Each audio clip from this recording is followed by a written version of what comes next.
Good morning दोस्तों। आज है 19 अगस्त 2021 और आज हम डिस्कस करने वाले हैं द हिंदूज न्यूज़पेपर को। दोस्तों इसकी पीडीएफ फाइल आप लोग डाउनलोड कर सकते हैं हमारे टेलीग्राम चैनल को ज्वाइन करके, जिसका लिंक दिया हुआ डिस्क्रिप्शन बॉक्स में, या फिर आप हमें सीधा टेलीग्राम चैनल पे भी ज्वाइन कर सकते हैं। इकोनॉमिक सीजीए को टाइप करके आप ये चैनल सर्च कर सकते हैं। दोस्तों आज के फ्रंट पेज पर जो न्यूज़ आ रही है वो आ रही है कि तालिबान के अंदर अब जो है धीरे धीरे सरकार बनाने की बात बोली जा रही है। अभी तक तो वो पहले पूरा कैप्चर करना चाह रहे थे, अब वो सरकार बनाने की बात भी यहाँ पर कह रहे हैं। अगर हम यहाँ पर बात करें तो यहाँ पे उन लोगों का पूरा एक ग्रुप और एक डिस्कशन बुलाई गई है, जिसमें मीटिंग को करके ये डिसाइड किया जा रहा है कि तालिबान के अंदर जो सरकार बनेगी क्या वो डेमोक्रेटिक होगी या ऑटोक्रेटिक टाइप की होगी। तो डेमोक्रेटिक तो बिल्कुल भी नहीं होगी, लोगों को यहाँ पर अधिकार नहीं दिया जाएगा अपनी सरकार को चुनने का। यहाँ पर ये लोग खुद अपना डिसाइड करेंगे कि कौन सी सरकार जो है वो यहाँ पर अपॉइंट की जाएगी। और दोस्तों आपको मैंने कल के ही न्यूज़पेपर में बताया था कि ये बेसिकली इस्लाम धर्म को मानेंगे और इनके हिसाब से जितने भी वुमेन्स काम कर रही हैं उनको मना कर दिया है। दोस्तों एक बात बताऊं, ये जो तालिबानी ग्रुप है इसके कहने और करने में दोनों में बहुत डिफरेंस होता है। ये तो अभी तक ये कहते आ रहे हैं कि हम किसी भी वुमेन को जॉब से नहीं हटवाने देंगे, वुमेन भी जॉब कर सकती हैं, जैसे वो कपड़े पहनना चाहे वो पहन सकती हैं, लेकिन हाँ बस ये है कि वो बुर्का टाइप पहन कर चलें, उन्होंने बोला। लेकिन जब करने की बात आती है तो वो ऐसा कहते हैं कि नहीं, महिलाओं का तो काम सिर्फ बच्चा पैदा करने का है, उनको घर पे रहना चाहिए, ऐसी इनकी स्टेटमेंट होती है। मतलब कहते हैं ना कथनी और करनी में फ़र्क होता है। तो हाँ, ये तालिबान के जो लोग हैं इनके कथनी और करनी में बहुत फ़र्क होता है। ठीक है, अब यहाँ पर एक नई सरकार बनने वाली है, आप देखते हैं वो सरकार किस तरह से एडमिनिस्ट्रेशन करेगी, किस तरह से चीज़ों को संभालेगी।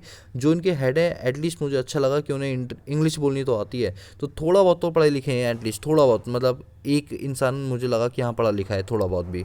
चलो खैर आगे चलते हैं। यहाँ पर अगर हम यहाँ पर चलें तो एनडीए के एग्ज़ाम में अभी तक जो है वुमेंस की एंट्री अलाउ नहीं थी, लेकिन अब ये कहा जा रहा है कि अब धीरे धीरे करके एनडीए के अंदर भी जो एनडीए के एग्ज़ाम्स वगैरह होते हैं उसमें सुप्रीम कोर्ट का ये कहना है कि इंटीरियम ऑर्डर इशू किया गया है कि वुमेन कैंडिडेट को भी नेशनल डिफेंस एकेडमी के अंदर जो है आने वाले एग्ज़ाम जो 5 सितंबर से स्टार्ट हो रहे हैं उनमें इनको भी क्या किया जाना चाहिए, एडमिट किया जाना चाहिए। ठीक है, जैसे यूपीएससी वगैरह के जो एग्ज़ाम्स होते हैं उनमें कोई भी जेंडर डिस्क्रिमिनेशन नहीं पाया जाता, वैसे ही एनडीए के भी एग्ज़ाम में ऐसी चीज़ें नहीं होनी चाहिए।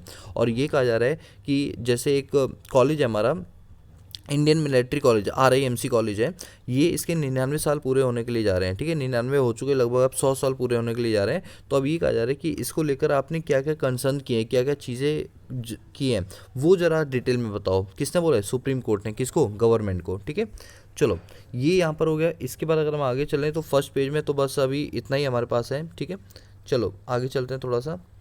और आगे यहाँ भी ये थोड़ी लोकल लेवल की न्यूज़ है तो हम इसको ज़्यादा कवर अप नहीं करते हुए चलेंगे। ठीक है, यहाँ पर एक दिल्ली गवर्नमेंट के द्वारा एक अच्छा सा इनिशिएट लिया गया, वो क्या है? Action plan for elimination of single use of plastic get not.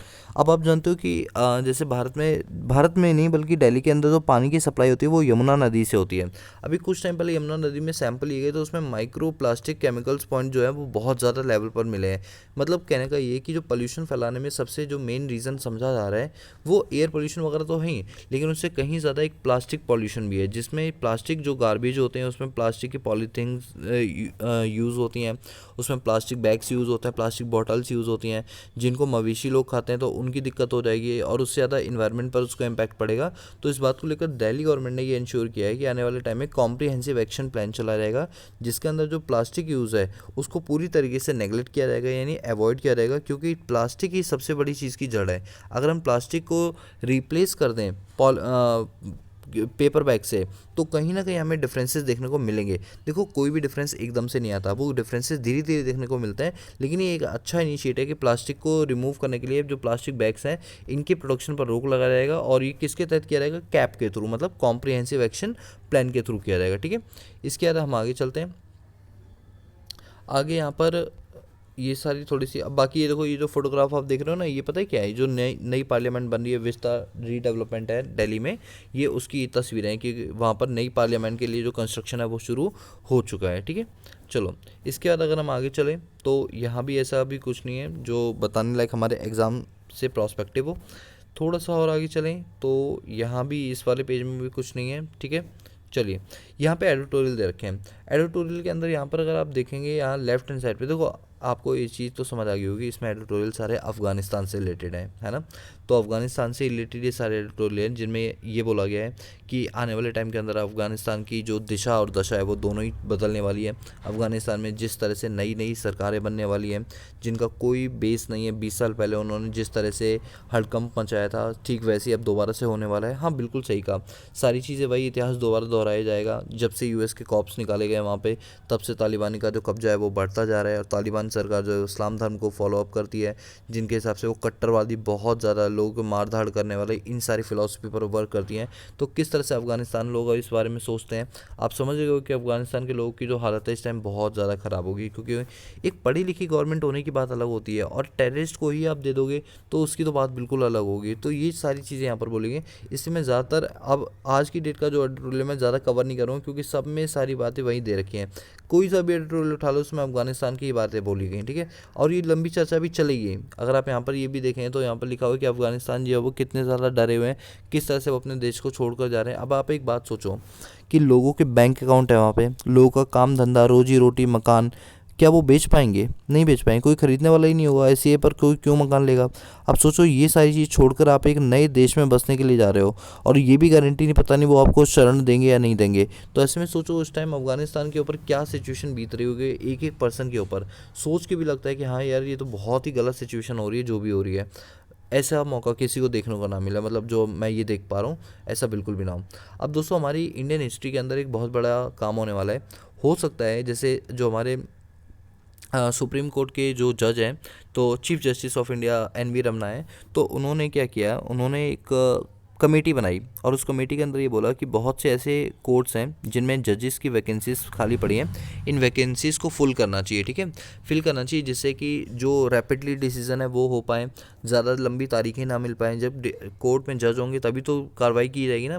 तो इस बात को लेकर एक पैनल है, उस पैनल ने क्या किया है, कोलेजियम रिकमेंडेड 8 जजेस फॉर सुप्रीम कोर्ट। उन्होंने सुप्रीम कोर्ट के लिए 8 जजेस की एक पूरी कमेटी बनाई, पूरा पैनल बनाया हुआ है, जिसके अंदर 8 जजेस को अपॉइंट किया गया है। अगर आप यहाँ पर देखेंगे ये दो चेहरे, ये दोनों के दोनों सुप्रीम कोर्ट के जो है हाई कोर्ट के जज हैं। अब इनको कहा जा रहा है कि इनको सुप्रीम कोर्ट का जज बनाया जाए, यानी ये भारत की हिस्ट्री में पहली बार ऐसा हो कि एन वी रमना ने रिकमेंड किया है, 9 नाम अपॉइंट किए हैं, 9 नाम जजेस के, जिनमें से हम क्या बनाएंगे, जैसे आप देख सकते हैं लेफ्ट हैंड साइड पे ये जो है ये कर्नाटका हाई कोर्ट की जज हैं, ठीक है। और अगर ये बन जाती हैं तो ये भारत की पहली वुमेन जज होंगी जो सुप्रीम कोर्ट की जज बनी है, सुप्रीम कोर्ट की, यानी चीफ जस्टिस ऑफ इंडिया बनी है पहली महिला।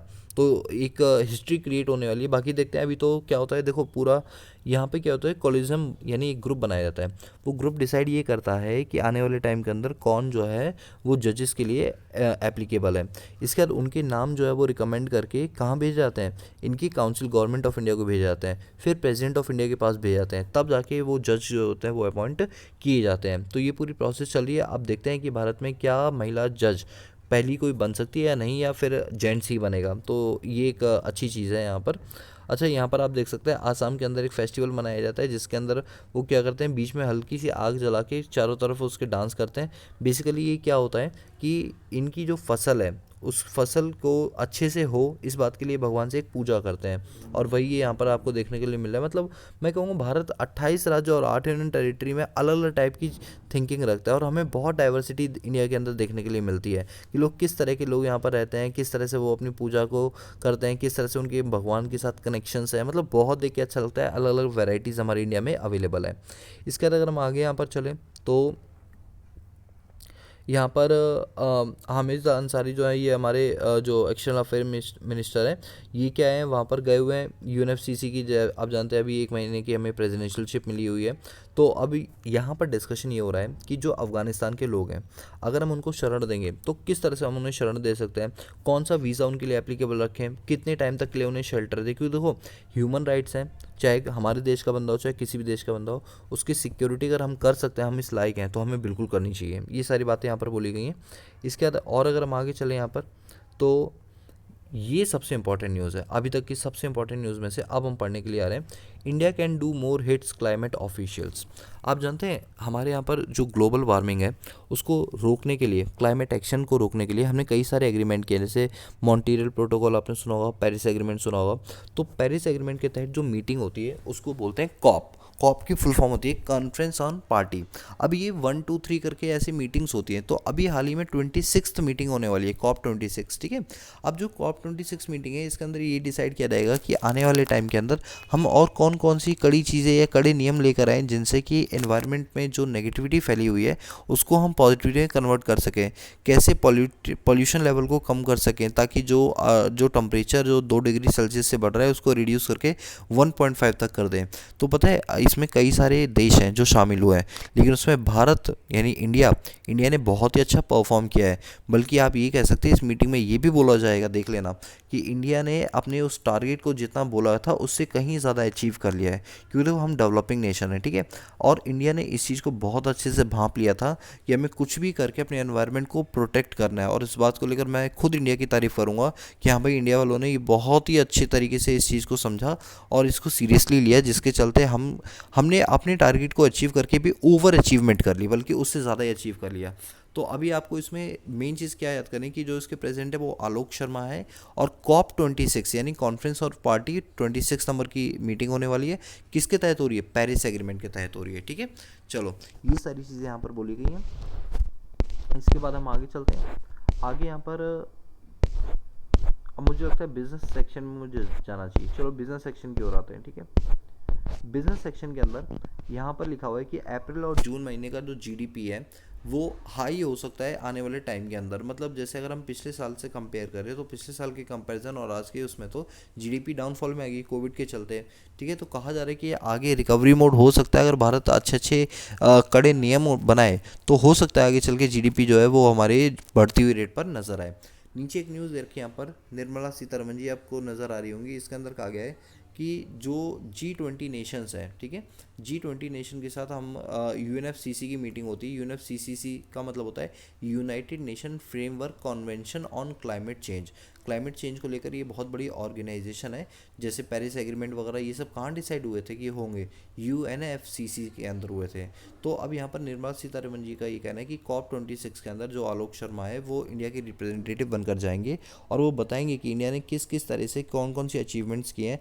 और दोस्तों, सबसे बड़ी अचीवमेंट पता है इंडिया ने क्या किया है? Solar energy.